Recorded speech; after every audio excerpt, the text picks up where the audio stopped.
Pujilah Tuhan, hai segala bangsa. Megahkanlah Dia, hai segala suku bangsa. Sebab kasih-Nya hebat atas kita dan kesetiaan Tuhan untuk selama-lamanya. Haleluya. Sebelum masuk ibadah pada pagi hari ini, mari kita mengambil saat teduh sejenak.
Pertolongan kita datangnya dari Allah yang menciptakan langit dan bumi serta segala isinya, dan yang tidak pernah meninggalkan hasil perbuatan tangannya.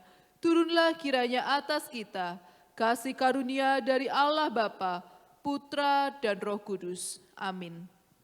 Shalom jemaat yang terkasih. Di pagi yang indah ini mari kita memberikan pengagungan, penghormatan tertinggi hanya bagi Allah Tritunggal. Hormat bagi Allah Bapa.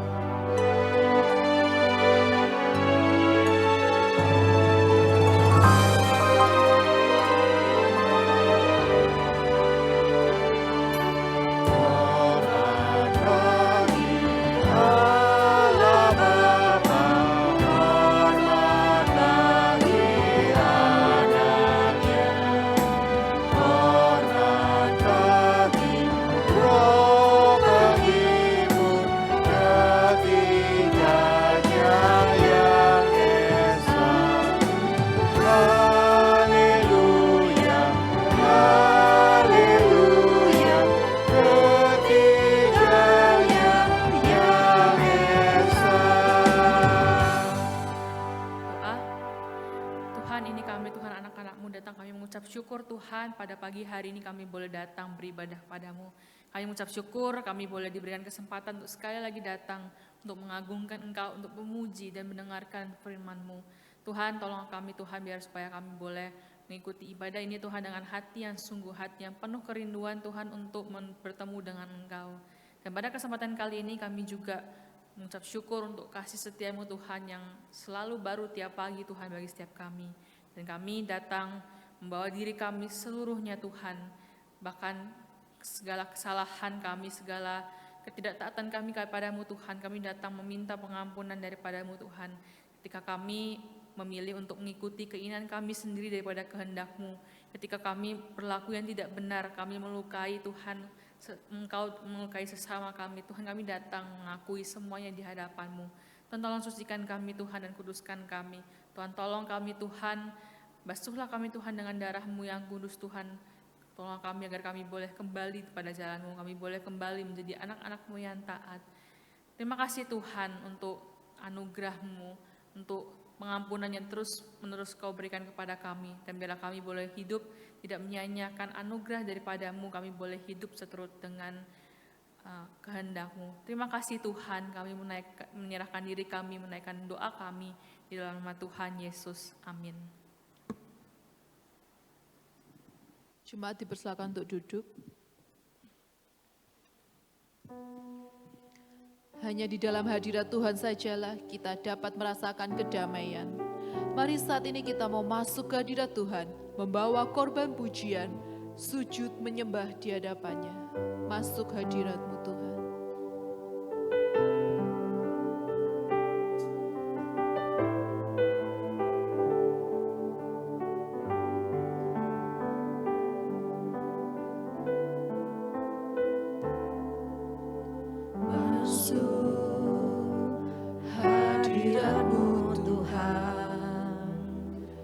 Dengan korban pujian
kasih Bapa kepada kita. Dia rela mengutus anaknya yang tunggal, bukan sebagai hakim dunia, namun sebagai penyelamat yang berkorban menebus setiap kita. Biarlah kita boleh selalu mengingat akan kasih-Nya bagi kita. Mari bersama kita naikkan pujian ini. Ingat kasih-Nya.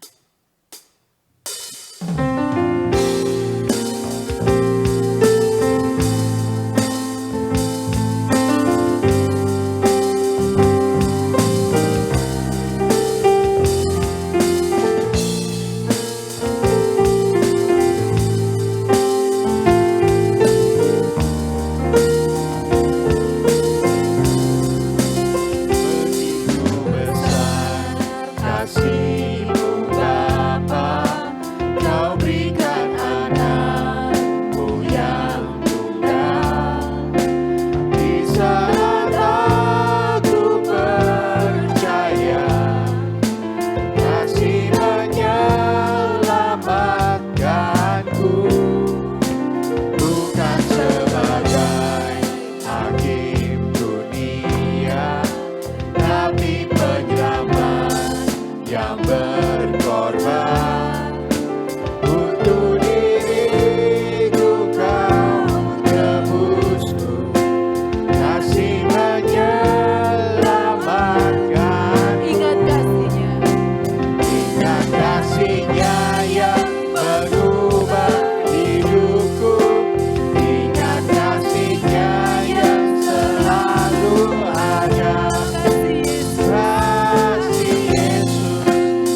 Yesus, kasih Yesus bagiku.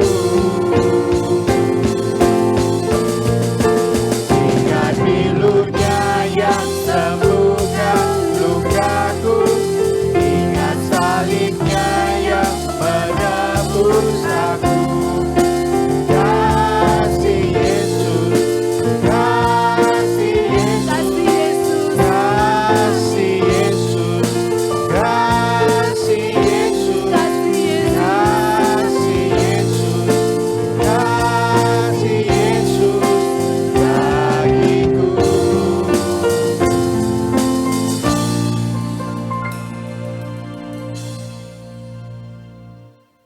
Sekalipun kita tidak dapat melihat rencana Tuhan di dalam hidup kita, namun biarlah hati kita boleh tetap percaya bahwa rancangan Tuhan adalah yang terbaik di dalam hidup kita. Mari kita siapkan hati menyambut firman Tuhan. Bersama kita pujikan, walau ku tak dapat melihat.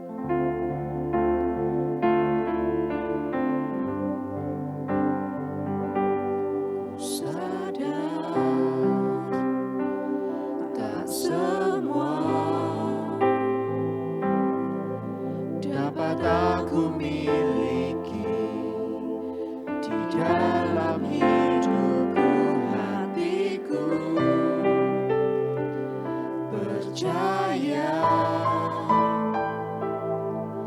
rancanganmu bagiku adalah yang terbaik. Walau ku tak dapat melihat semua rencanamu, Tuhan, namun hatiku tetap memandang padamu. Kau tuntun langkahku, walau ku tak dapat berharap atas kenyataan hidupku, namun hatiku tetap memandang padamu. Kau ada untukku.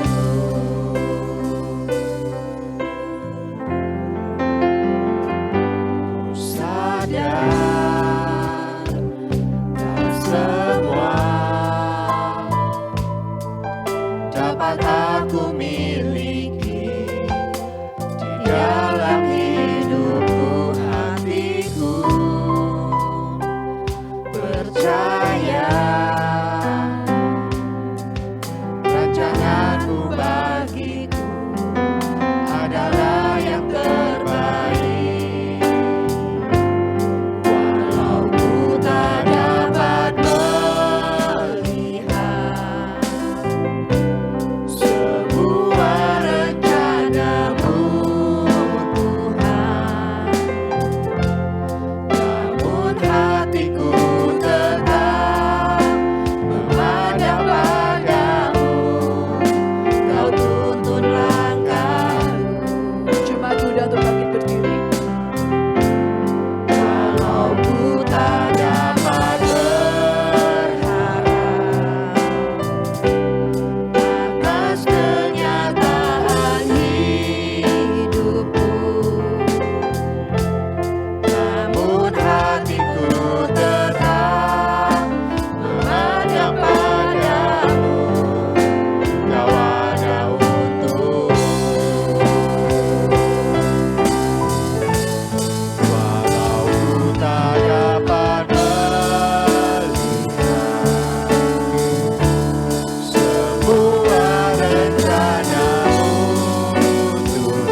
Tuhan, ini kami anak-anak-Mu Tuhan, kami rindu ingin mendengarkan suara-Mu, kami rindu untuk merenungkan kebenaran firman-Mu.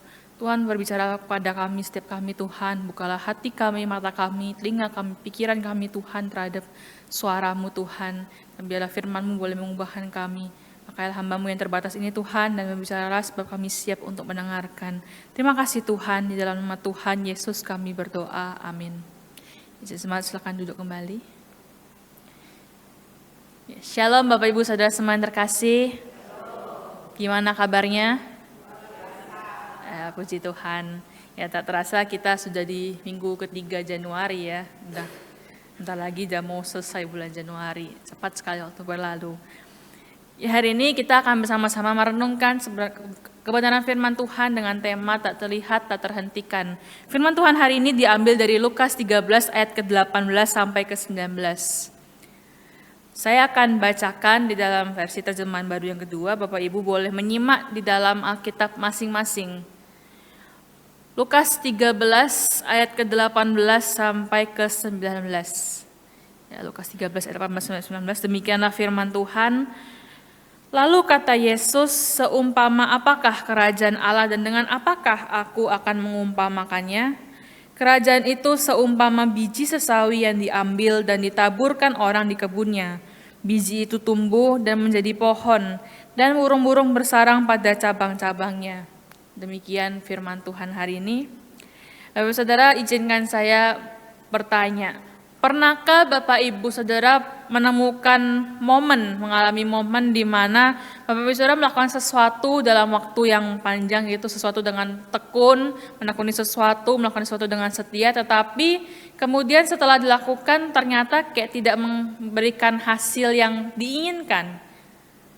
Jadi sudah lama melakukan sesuatu, menekuni sesuatu, tapi kok ternyata hasilnya tidak sesuai yang diharapkan. Mungkin misalnya dalam hal berdoa, rajin berdoa, berdoa kepada Tuhan, memberikan permintaan dan sebagainya, tapi kok kayaknya nggak ada perubahan, kok keadaan kok sama aja gitu, belum berubah.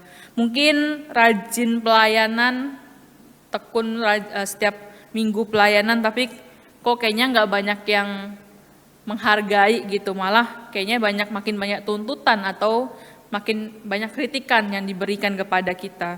Mungkin juga dalam kehidupan berusaha hidup benar, berusaha melakukan apa yang benar, tapi kok kayaknya hidup ini bukannya makin lancar, bukannya makin oke, tetapi kayaknya malah makin susah, malah makin repot, makin berat.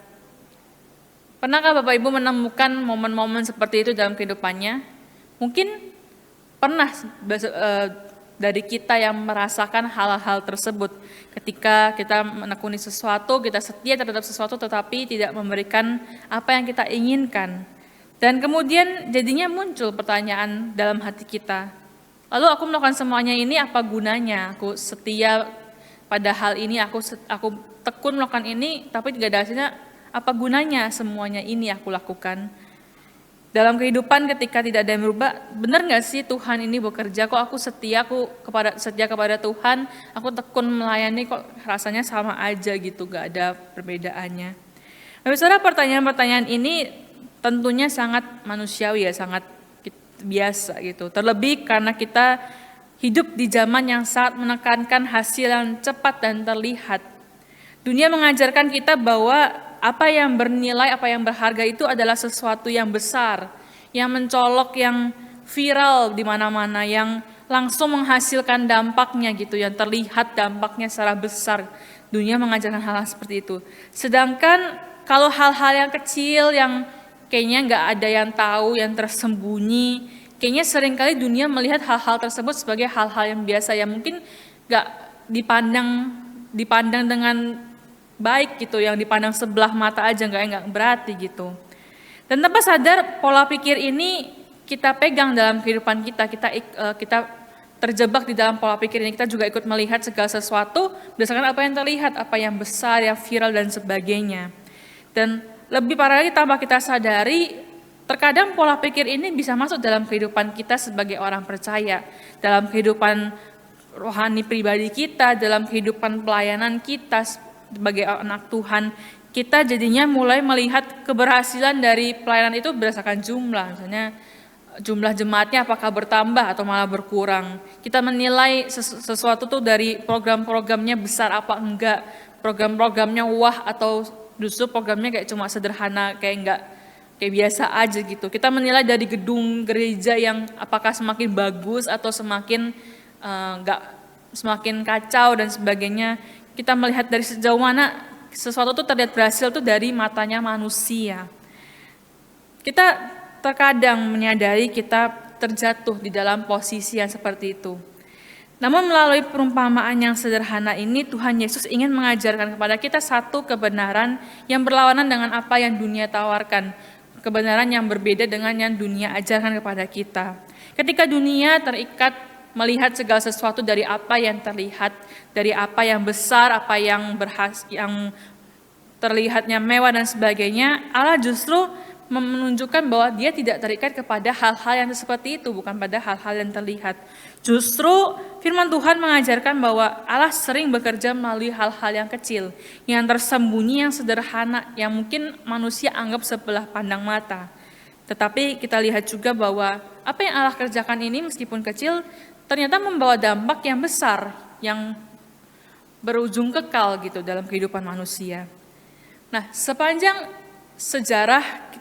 perjalanan pelayanannya di dunia, Tuhan Yesus sering menggunakan perumpamaan di dalam pengajaran-pengajarannya. Ya, kita dari anak-anak sekolah minggu banyak ya perumpamaan-perumpamaan yang diajari, perumpamaan anak yang hilang, perumpamaan dirham yang hilang, perumpamaan apa dan perumpamaan apa. Tuhan Yesus banyak menggunakan perumpamaan di dalam pengajarannya.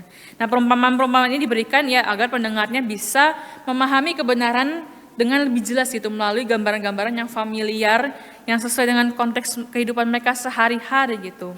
Nah, dalam 2 ayat yang baru saja kita baca, Tuhan Yesus juga menyampaikan sebuah kebenaran melalui perumpamaan singkat tentang kerajaan Allah. Nah, untuk memahami ya kita perlu melihat ke dalam konteks apa yang terjadi ya di dalam Lukas pasal 13 ini. Sebelum Tuhan Yesus memberikan perumpamaan ini, di perikop sebelumnya ayat 10-17 ada sebuah peristiwa yang diceritakan terjadi pada hari Sabat. Yesus sedang mengajar di sebuah rumah ibadat, lalu di sana dikatakan ada seorang perempuan yang telah 18 tahun menderita sakit karena kuasa roh jahat.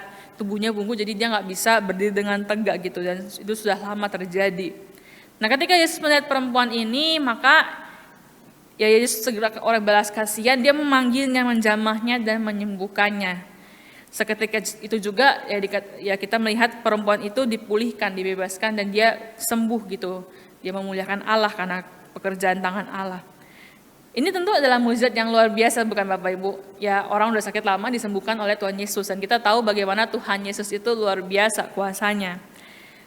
Nah, tetapi ada satu hal yang menarik, satu ironi bahwa mukjizat ini justru menghasilkan sebuah konflik gitu antara Yesus dengan kepala rumah ibadat. Kita nggak asing dengan pertentangan-pertentangan yang Yesus alami dengan kepala-kepala rumah ibadat atau pemimpin-pemimpin agama Yahudi. Kan Yesus mengajar dengan berbagai hal tentang kerajaan Allah, tentang berbagai hal tentang Allah gitu, tapi para pemimpin agama Yahudi tidak suka gitu, mereka menentang, mereka mencari berbagai cara untuk menjatuhkan Yesus. Nah, di sini dikisahkan juga kepala rumah ibadat yang bereaksi terhadap apa yang Yesus lakukan. Dia bereaksi melihat penyembuhan yang Yesus lakukan ini dengan kemarahan. Bukannya bersukacita, ia justru gusar gitu, dia marah gitu. Alasannya kenapa? Alasannya karena penyembuhan ini Yesus lakukan di hari yang Sabat. Coba kita bayangin ya Bapak Ibu, ini niatnya baik menyembuhkan gitu, tetapi karena di hari Sabat yang katanya tidak boleh melakukan berbagai hal, makanya Yesus ditentang gitu. Kenapa Anda menyembuhkan orang di hari Sabat? Kan nggak boleh harusnya hukum Tauratnya gitu. Bagi dia, kepala rumah ibadat dan para pemimpin agama Yahudi, hari Sabat ini adalah hari yang sakral. Ya, bagi orang Yahudi, kita tahu hari Sabat ini dikhususkan untuk beribadah. Mereka nggak boleh melakukan pekerjaan-pekerjaan gitu. Jadi hari ini khusus untuk beribadah saja. Dan dalam pandangan mereka itu, tindakan Yesus menyembuhkan ini dianggap pekerjaan gitu, dianggap sesuatu yang masuk dalam kategori tidak boleh dilakukan di hari Sabat. Itu merupakan pelanggaran hukum Taurat. Di sini kita melihat sebuah pertentangan yang tragis di antara belas kasihan dengan legalisme hukum gitu, antara hati yang tergerak oleh kasih belas kasihan dan pikiran yang terkurung oleh aturan. Maka dari itu Yesus di dalam perikop sebelumnya ini menegur mereka, menyebut mereka orang-orang yang munafik yang lebih peduli pada hukum dibandingkan dengan manusia sesama dengan mereka. Dan tepat di tengah-tengah kejadian inilah, di dalam konteks inilah Yesus mengajarkan perumpamaan yang kita tadi baca gitu, perumpamaan tentang kerajaan Allah. Dia melalui perumpamaan ini mau mengkoreksi cara pandang yang keliru tentang bagaimana Allah bekerja di dalam kehidupan manusia. Terlebih dia ingin menunjukkan kepada pengikutnya, kepada orang-orang yang mendengarnya pada saat itu, bagaimana sih natur dari kerajaan Allah itu. Yang tadi kita baca adalah perumpamaan tentang biji sesawi. Apa yang bisa kita pelajari dari perumpamaan ini? Yang pertama, Allah mau menunjukkan melalui perumpamaan biji sesawi ini bahwa kerajaan Allah hadir melalui hal-hal yang kecil dan sederhana. Di ayat yang ke-18, Yesus memulai dengan sebuah pertanyaan, seumpama apakah kerajaan Allah itu, dengan apakah aku mengumpamakannya? Kenapa Tuhan Yesus melontarkan pertanyaan ini, Bapak Ibu? Apakah dia kayak ingin mancing jawaban, apakah dia ingin mencari jawaban tambahan gitu? Tentu pertanyaan ini adalah sebuah pertanyaan retoris yang Tuhan Yesus ingin berikan untuk mengguncangkan asumsi dari para pendengarnya. Tuhan Yesus ingin menguji, ini kerajaan Allah yang dalam pikiran kalian tuh seperti apa sih? Apakah sama dengan kerajaan Allah yang aku ajarkan, yang aku bawa dalam pelayananku, atau bagaimana gitu? Seperti apakah kerajaan Allah gitu? Yesus ingin mengajak mendengarnya untuk brainstorming gitu kerajaan Allah. Nah, tetapi di sini Yesus memberikan sebuah jawaban yang mengejutkan, yaitu kerajaan Allah seumpama biji sesawi. Bapak Ibu, kalau kita mendengar kata kerajaan aja gitu, apa sih yang ada di pikiran kita begitu kita mendengar kata kerajaan? Apa yang ada di pikiran kita? Kerajaan tentu kalau di pikiran kita itu sesuatu yang besar, yang wah, yang megah, yang luar biasa. Tapi di sini ternyata Tuhan Yesus mengumpamakan kerajaan Allah itu dengan biji sesawi. Biji sesawi dikenal sebagai salah satu biji yang terkecil di dunia. Dia ukurannya itu diameter 1 sampai 2 mm. Kalau Bapak Ibu lihat gambarnya ya kira-kira sekecil itu gitu. Jadi sangat kecil.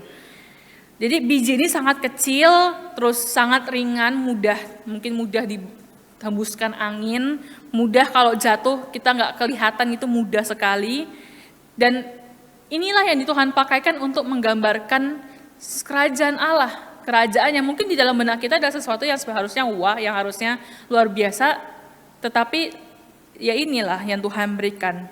Bahkan di dalam literatur kuno, biji sesawi ini sebenarnya sering dipakai sebagai simbol atau peribahasa untuk menggambarkan sesuatu yang sangat kecil atau tidak berarti.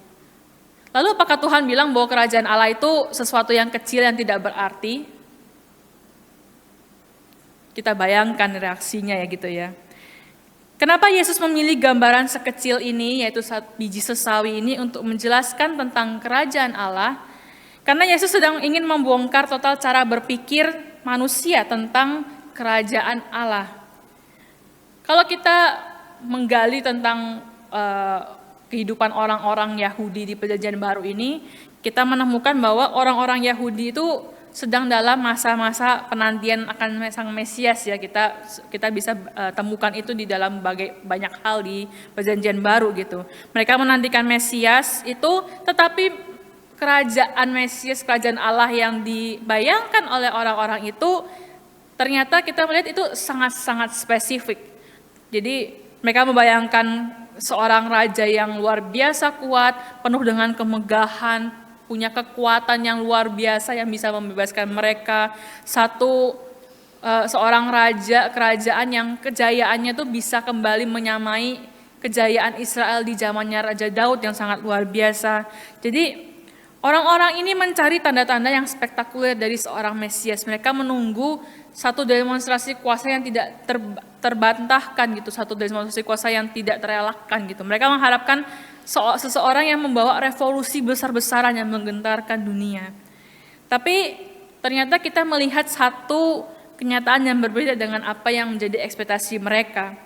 Ketika Tuhan Yesus datang dan dia menyebutkan dirinya sebagai Mesias, mereka melihat sesuatu yang berbeda jauh dari apa yang mereka bayangkan. Mereka melihat seorang anak tukang kayu dari Nazaret, mereka melihat seorang guru dengan murid-murid yang biasa, yang sederhana, yang pelayanan di tempat-tempat kecil dan sebagainya.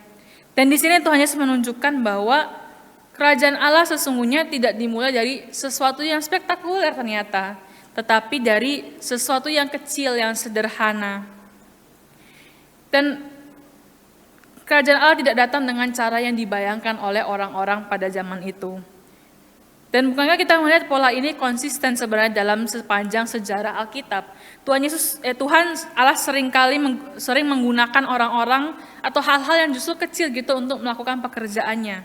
Contohnya di Perjanjian Lama kita melihat awal dari bangsa Israel. Tuhan memilih Abraham, seorang yang bukan raja, bukan panglima perang, tapi ya seorang pengembara biasa gitu yang tua gitu. Tapi dipanggil ke satu tanah yang baru menjadi bapa segala bangsa. Allah juga memilih Musa. Musa awalnya mungkin pangeran, tetapi kita tahu dia kemudian melarikan diri dari Mesir, dia jadi buronan Mesir, lalu dia jadi gembala domba di padang selama berapa puluh tahun. Tapi Allah memanggil Musa untuk kemudian menjadi pemimpin yang membebaskan Israel dari bangsa Mesir. Allah pilih Daud. Daud siapa sih? Anak bungsu yang bahkan gak dianggap sama keluarganya, yang dia penggembala domba. Tetapi Allah memilih Daud sehingga Daud kemudian menjadi raja yang luar biasa, raja terbesar Israel. Allah bahkan dalam kehidupan Yesus Kristus sendiri kita melihat satu pola ini gitu ya. Allah Tuhan Kristus itu datang ke dunia, dia tidak datang dalam kemewahan dengan kemegahan, tetap bukan sebagai raja, tetapi dia datang sebagai bayi di palungan yang kecil, yang hina. Seorang bayi yang lahir di sebuah kandang, di sebuah kota kecil. Dan dalam pelayanannya sendiri, dia bukan datang dengan pasukan yang luar biasa atau gerakan massa yang luar biasa, tetapi dia memulai pertama dari dirinya, kemudian dengan 12 muridnya yang kita lihat juga orang-orang biasa, nelayan, pemungut cukai, orang-orang biasa yang tidak punya gelar dan kedudukan. Apa yang Yesus tunjukkan dalam hidupnya, lakukan selama hidupnya di dunia, mungkin tampak kecil menurut mata manusia. Tetapi bukankah kita melihat justru disitulah benih kerajaan Allah itu ditaburkan, ditanam di tengah dunia ini. Bahkan di dalam pengorbanannya yang mungkin tampak seperti kekalahan total, justru Allah bekerja sehingga ada kemenangan terbesar, kemenangan yang total terjadi dalam sejarah manusia. Maka saudara-saudara kasih, kerajaan Allah ini Tuhan tunjukkan seringkali dimulai dari sesuatu yang kecil, bahkan sesuatu yang mungkin nyaris tidak diperhitungkan oleh manusia. Tetapi bagi Allah kecil bukan berarti tidak ada artinya. Apa yang tampak kecil di mata manusia justru dipakai Allah menjadi alatnya untuk mengerjakan karyanya yang besar. Nah masalahnya seperti tadi, kita seringkali menggunakan kacamata dunia untuk melihat pekerjaan tangan Allah. Kita menilai apa yang Allah kerjakan itu berdasarkan ukuran manusia, besar atau kecil. Kita menilai Allah berdasarkan kecepatan manusia, cepat atau lambat sih. Kita menilai Allah itu berdasarkan apa yang terlihat apa enggak sih ini progresnya. Kita terseret untuk memikirkan bahwa ya kalau sesuatu itu kecil itu nggak penting, itu nggak digubris. Kita berpikir seperti dunia yang mengatakan kalau tersembunyi, kalau itu lambat, itu ya berarti nggak bernilai, nggak efisien gitu. Kita memikirkan seperti apa yang dunia pikirkan. Tetapi Allah mengajarkan kepada kita untuk melihat dengan cara yang berbeda, karena Allah melihat segala sesuatu itu dengan pandangannya, dan pandangannya berbeda dengan apa yang dunia tawarkan. Nilai-nilai kerajaannya berbeda jauh dengan nilai-nilai yang diberikan oleh dunia.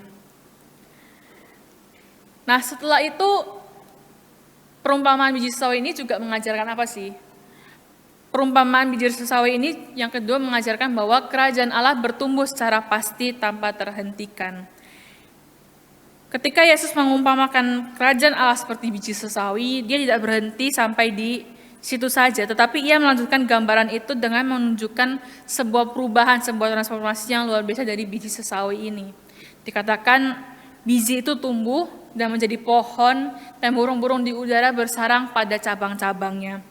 Biji yang tadi kecil, yang 1 sampai 2 mm itu, dikatakan tidak berhenti sebagai biji saja, tetapi ditaburkan, ditanam, dan kemudian bertumbuh. Biji yang begitu kecil, hampir tidak terlihat, bertumbuh menjadi satu tanaman yang besar yang bisa menjadi naungan bagi makhluk sekitarnya. Kalau kita searching ini biji sesawi ini, dia dari 1 sampai 2 mm itu bisa bertumbuh jadi sebuah pohon yang mencapai 3 sampai 5 meter gitu tingginya. Ini kita lihat kontrasnya ya, dari satu biji yang kecil yang hampir tidak terlihat, tetapi menjadi sangat terlihat menjadi satu pohon yang tinggi besar. Dari sesuatu yang sangat kecil kemudian bisa menjadi cukup besar untuk memberikan naungan, memberikan perlindungan bagi makhluk-makhluk yang bersarang di cabang-cabangnya. Ini adalah satu gambaran yang luar biasa dari sesuatu yang hampir tidak terlihat, yang hampir mungkin tidak digubris oleh manusia, tetapi menjadi sesuatu yang memberikan kehidupan, jadi sesuatu yang luar biasa memberikan dampak bagi makhluk-makhluk di sekelilingnya, memberikan perlindungan bagi banyak hal. Maka demikian juga kerajaan Allah.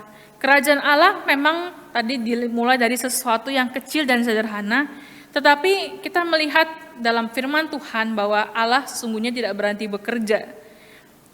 Ketika benih-benih itu ditaburkan, ditanam di tanah yang baik, ketika benih-benih itu sudah ada di tanah, Allah bekerja menumbuhkan benih-benih yang sudah tertanam itu. Dan mungkin pertumbuhannya mungkin terasa sunyi yang kita nggak tahu progresnya, tetapi firman Tuhan menunjukkan bahwa pertumbuhan itu berlangsung dengan kuasa Tuhan yang bekerja. Tuhan tidak mengatakan bahwa biji sesawi ini dibuat besar atau dipaksa bertumbuh, tetapi dia hanya mengatakan ya biji itu tumbuh. Sebuah progres yang alami yang terjadi pada semua tumbuhan ketika biji ditanam di tanah yang baik, diberi kondisi yang tepat, pertumbuhan itu terjadi dengan sendirinya. Dia tidak juga terjadi dengan seketika itu juga, tidak terjadi secara langsung, tetapi ada proses yang terjadi, ada dari biji menjadi kecambah, kemudian menjadi sebuah pohon yang besar. Sebagian progres ini mungkin terjadi di bawah tanah, kita nggak lihat. Kalau kita nanam tanaman ya, kalau kita lihat orang-orang tanam tanaman, kan kita cuma lihat bijinya dimasukin ke tanah, kemudian habis itu kan kita tinggal ya, misalnya kita nggak lihat banget, nggak lihat di dalam tanah itu terjadi apa saja gitu. Tetapi ketika kita menanamkan ya kita kan percaya kan ini tumbuhannya itu bertumbuh dengan baik gitu. Nah seperti itulah kerajaan Allah ketika ditaburkan, ditanamkan, Allah bekerja dalam proses pertumbuhan. Dan Allah sering bekerja di tempat-tempat yang tidak kita ketahui, yang kita tidak lihat. Dan karena kita tidak melihatnya ya seringkali kita jatuh, ini benar nggak sih bertumbuh, ini benar nggak sih bekerja. Tetapi satu kebenaran firman Tuhan, pertumbuhan itu nyata terjadi, sebab Allah lah yang menggerakkan pertumbuhan itu. Nah, sejarah gereja membuktikan kebenaran ini bahwa kerajaan Allah itu bertumbuh dengan besar. Allah memberikan pertumbuhan kepada kerajaannya. Waktu di Alkitab kita lihat Injil mulai dari Yesus, kemudian berkembang menjadi ke-12 murid Yesus, lalu kemudian menyebar melalui para rasul-rasul sampai ke seluruh dunia. Bahkan di tengah-tengah berbagai penganiayaan yang kita lihat kepada orang-orang Kristen, itu kita melihat bagaimana kerajaan Allah itu berkembang, kekristenan itu berkembang. Ketika ada penganiayaan terjadi, gereja tidaklah hancur, kerajaan Allah tidaklah hilang, tetapi justru terus bertumbuh hingga saat ini. Orang-orang Kristen kita bisa temukan di berbagai tempat di dunia, bahkan kita saat ini juga bisa menerima berita Injil di tempat kita masing-masing.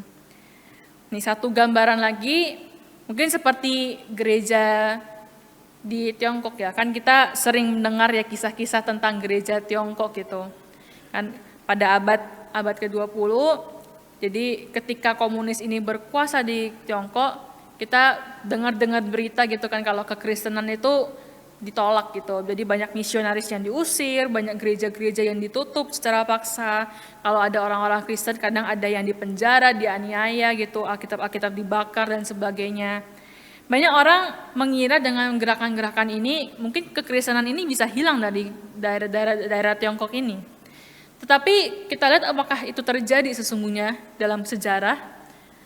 Justru di tengah-tengah hal-hal seperti itu, gereja tetap bertumbuh di tengah-tengah daerah Tiongkok. Gereja justru bertumbuh secara luar biasa di tengah-tengah tekanan yang ada. Dan akhirnya sampai sekarang kita bisa menemukan masih ada orang-orang Kristen, bahkan mungkin banyak di sana orang-orang Kristen. Mengapa ini bisa terjadi Bapak Ibu? Di tengah-tengah hal yang terjadi di dalam sejarah manusia, kerajaan Allah ini tetap ada. Karena kita menyadari bahwa kerajaan Allah ini tidak bergantung pada kekuatan manusia, tetapi kepada kekuatan Allah yang berkuasa. Kerajaan Allah ini tidak berdiri di atas sistem politik manusia. Kerajaan Allah tidak berdiri di atas kondisi ekonomi manusia. Kerajaan Allah juga tidak berdiri di atas penerimaan manusia. Tetapi kerajaan Allah ini berdiri di atas kuasa Roh Kudus. Dan siapa yang bisa menghentikan kuasa Roh Kudus? Tentu manusia tidak ada yang bisa menghentikan kuasa Roh Kudus. Karena itu Bapak Ibu Saudara, panggilan kita sesungguhnya bukan untuk memastikan hasil yang besar. Kita tidak dipanggil untuk membuat pohon itu tumbuh dengan usaha kita sendiri. Tetapi panggilan kita adalah mengambil bagian dalam pertumbuhan itu, mengambil bagian dalam menabur benih-benih kerajaan Allah dan membiarkan Tuhan yang bekerja dalam memberikan pertumbuhan. Maka di akhir perenungan ini sekali lagi kita belajar apa bagian kita. Pertama, bagian kita adalah untuk setia mengerjakan bagian kita. Meskipun mungkin kita merasa bagian kita ini kecil atau tidak berharga. Tuhan Yesus memakai biji sesawi untuk mengajarkan kepada kita bahwa kerajaan Allah ini sesungguhnya tidak dimulai dari sesuatu yang besar, melainkan dari sesuatu yang kecil, dari kesetiaan orang-orang terhadap pekerjaan-pekerjaan yang kecil Allah. Salah satu alasan utama ya kenapa orang-orang bisa gagal dalam melangkah dalam iman dan pelayanan, karena mereka suka menunggu kondisi yang ideal gitu baru mereka mulai bergerak. Misalnya, ya saya mau melayani tapi tunggu saya lebih rohani ya gitu ya, lebih rohani gitu.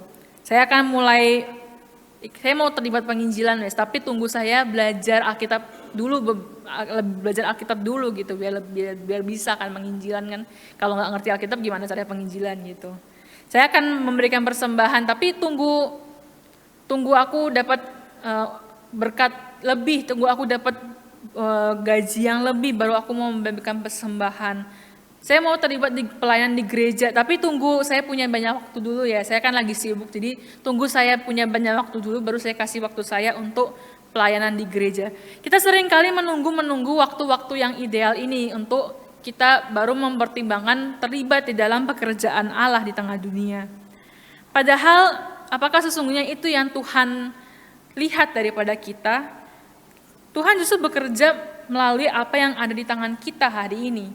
Tuhan bukan menunggu pada apa yang kita harapkan di masa depan. Ya kalau kita beneran dapat hal-hal yang ideal itu. Coba kalau misalnya kita nggak dapat hal-hal yang ideal itu, berarti apakah kita tidak akan memberikan diri kita kepada Tuhan?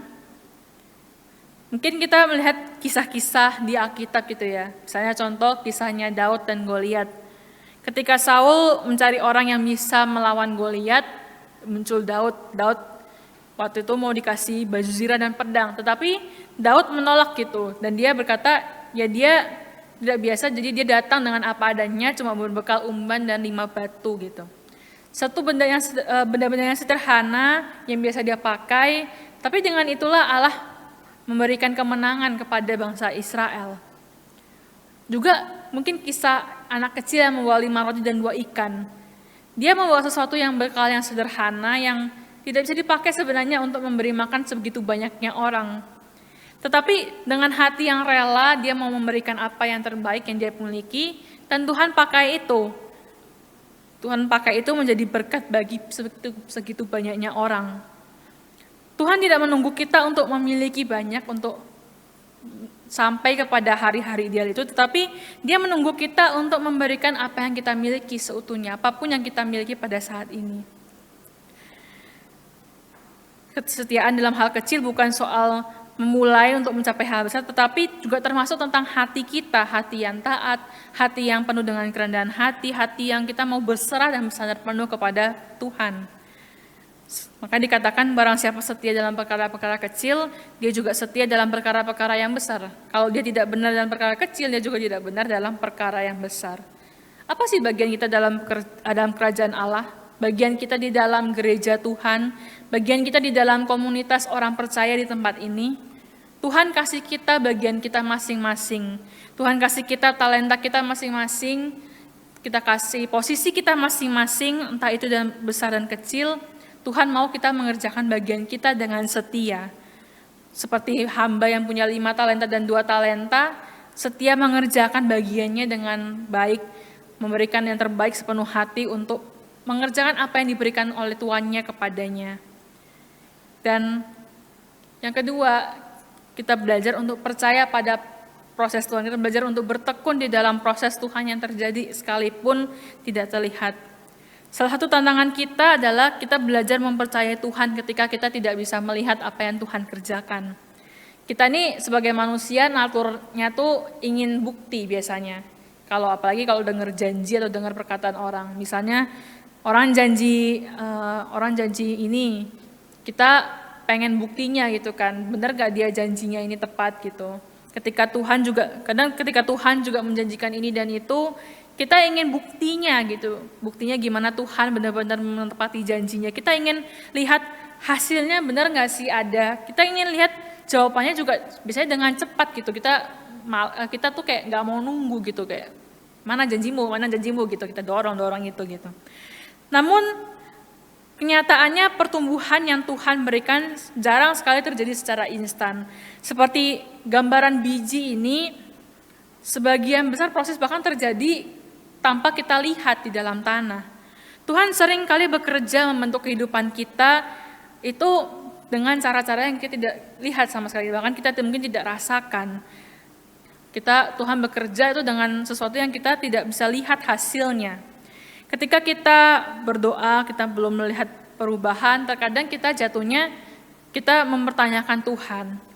Tetapi Tuhan menunjukkan bahwa ketika tidak ada sesuatu yang terlihat di dalam kehidupan kita, itu bukan berarti Tuhan itu tidak bekerja, tetapi Ia sedang bekerja di dalam caranya sendiri. Yang Tuhan minta itu adalah kita percaya bahwa Dia sedang bekerja di dalam kehidupan kita. Pertumbuhan membutuhkan waktu dan waktu seringkali menguji ketekunan kita. Banyak orang memulai dengan ketekunan gitu ya, semangat 45. Tetapi berhenti di tengah jalan karena capek, karena lelah, karena kecewa, merasa tidak ada hasil. Padahal seringkali Tuhan menunjukkan pekerjaannya justru di tengah-tengah masa-masa penungguan itu. Maka ketekunan itu adalah bukti bahwa kita percaya kepada janji Allah, bukan hanya kepada apa yang kita inginkan. Ketika kita terus setia berdoa, kita terus setia pada jalannya Tuhan, kita sedang menyatakan iman kita bahwa Tuhan itu setia dan kita tuh mau percaya kepada janjinya Tuhan.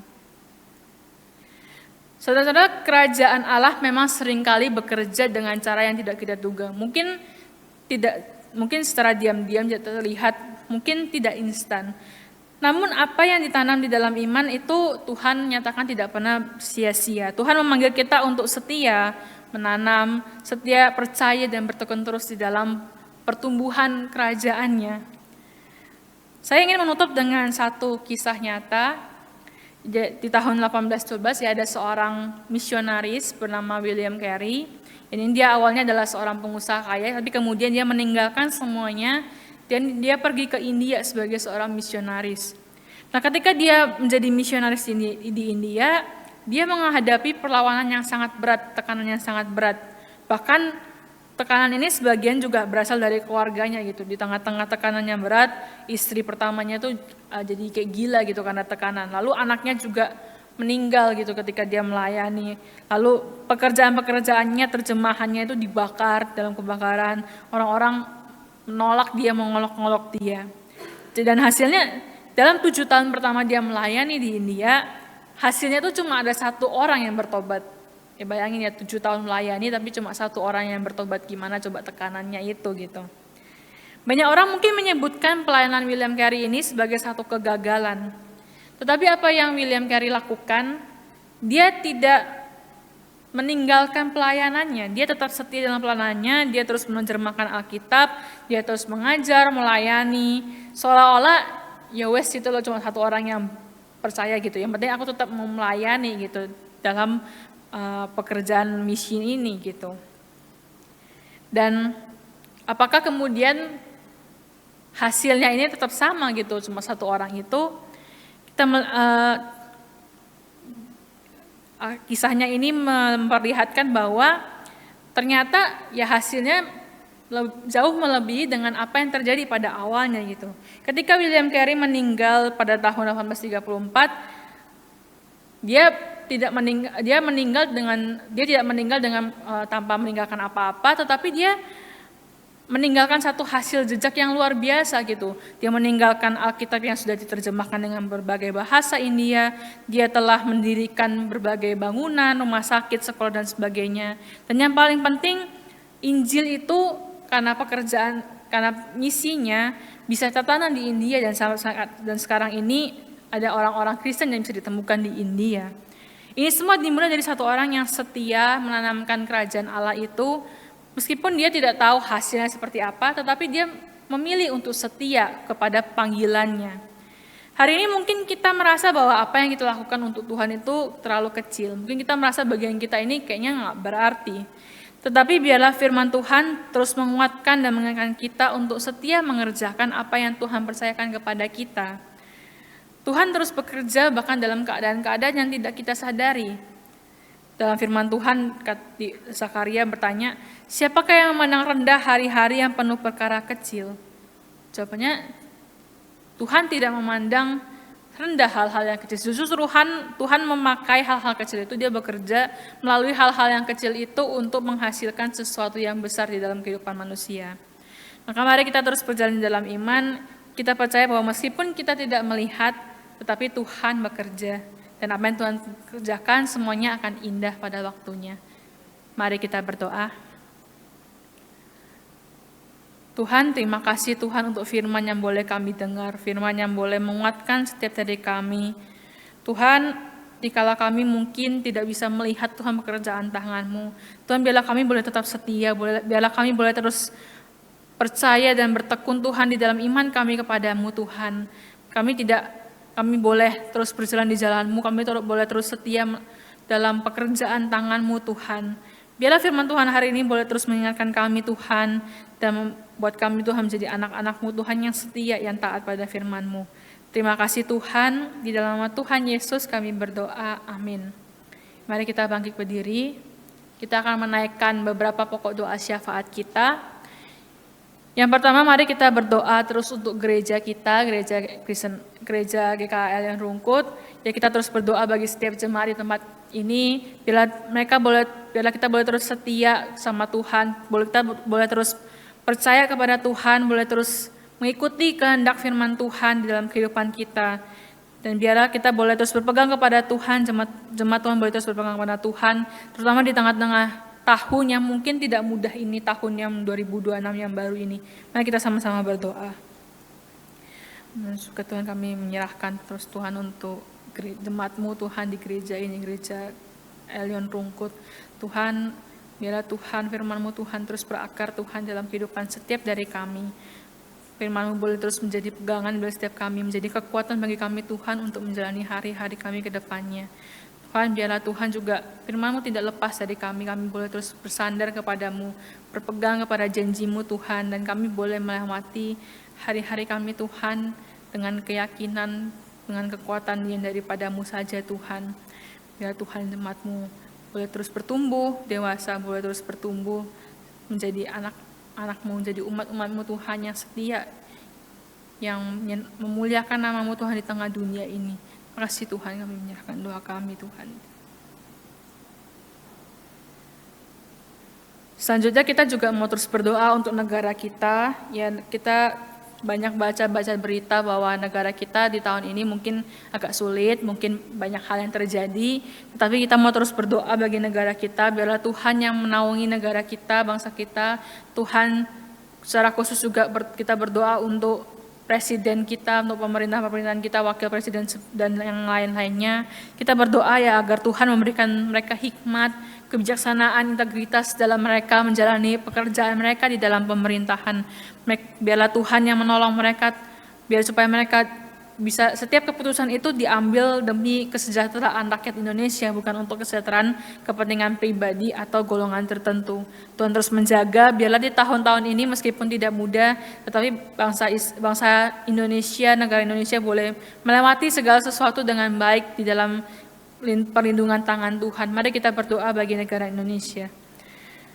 Kami juga menyerahkan Tuhan di dalam doa kami, Tuhan, untuk negara kami, Tuhan, negara Indonesia. Tuhan, di tahun-tahun ini mungkin banyak hal yang terjadi, ada banyak kesulitan-kesulitan yang muncul, Tuhan, dalam negeri kami, tapi Tuhan, kami terus membawa dalam doa kami, Tuhan, untuk negeri kami, untuk bangsa kami, Tuhan. Biarlah Tuhan, Kau yang terus bekerja, Kau yang terus menaungi, Tuhan, negara kami, Tuhan.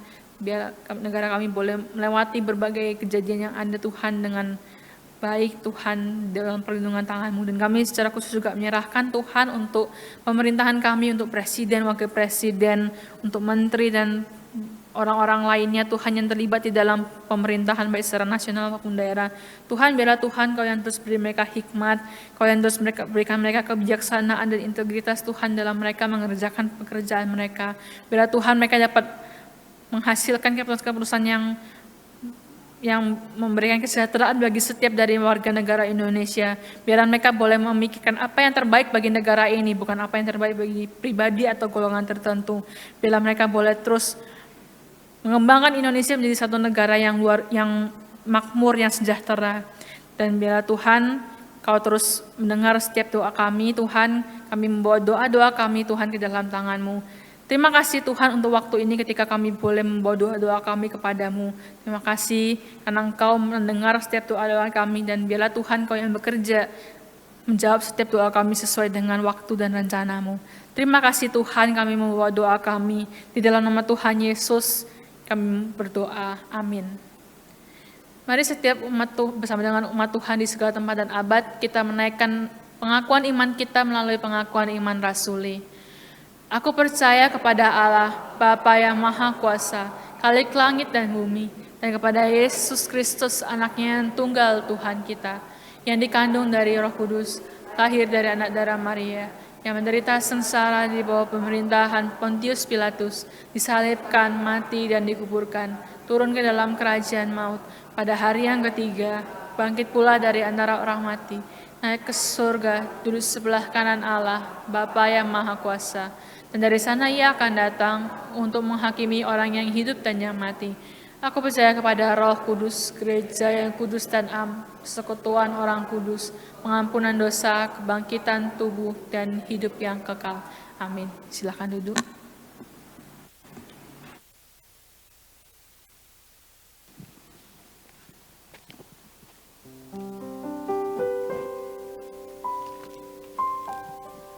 Tiba saatnya kita akan memberikan persembahan.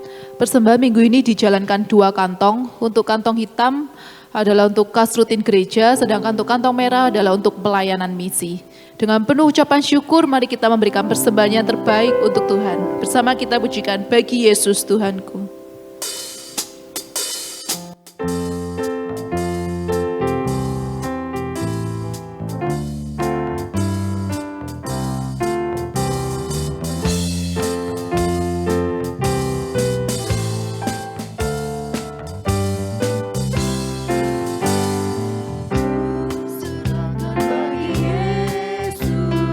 Semua yang ku miliki,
berdoa. Tuhan Allah Bapa kami yang di surga, kami mengucap syukur Tuhan untuk kesempatan yang Kau berikan bagi setiap kami. Kami boleh kembali beribadah dan terlebih kami boleh memberikan persembahan. Kiranya persembahan ini adalah yang terbaik dari kami Tuhan, hanya bagi Engkau. Kiranya Engkau yang berkenan menerima persembahan ini, memakai persembahan ini menjadi alat bagi kemuliaan nama-Mu. Kau yang menolong untuk setiap pengurus Tuhan, biarlah mereka boleh mengelola persembahan ini dengan takut akan Tuhan. Terima kasih Bapa di surga, hanya di dalam nama Tuhan Yesus Kristus kami telah berdoa. Amin. Biarlah segala puji, hormat, dan kemuliaan hanya bagi Allah Tritunggal. Doksologi.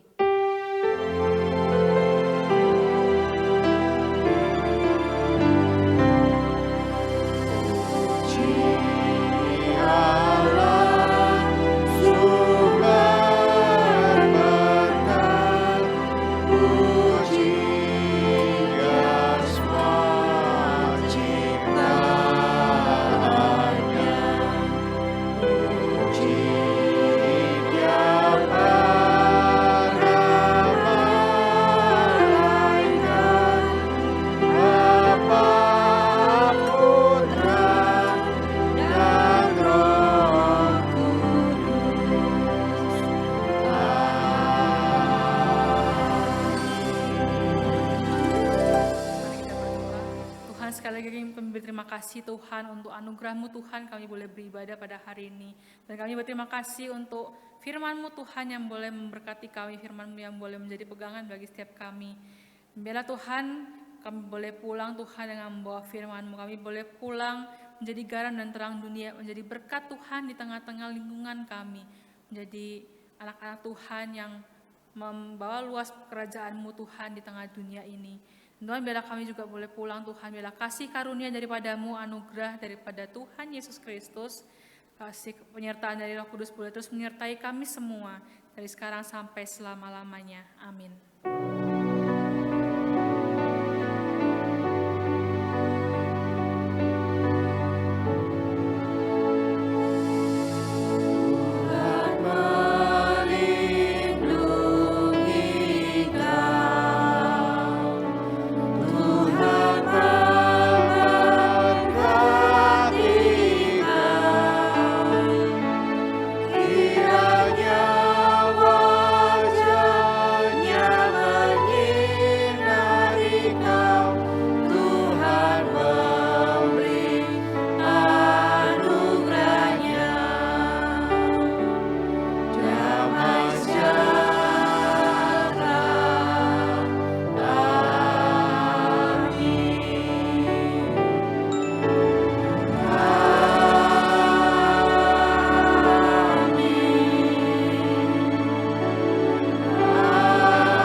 Silakan saat teduh, Tuhan Yesus memberkati.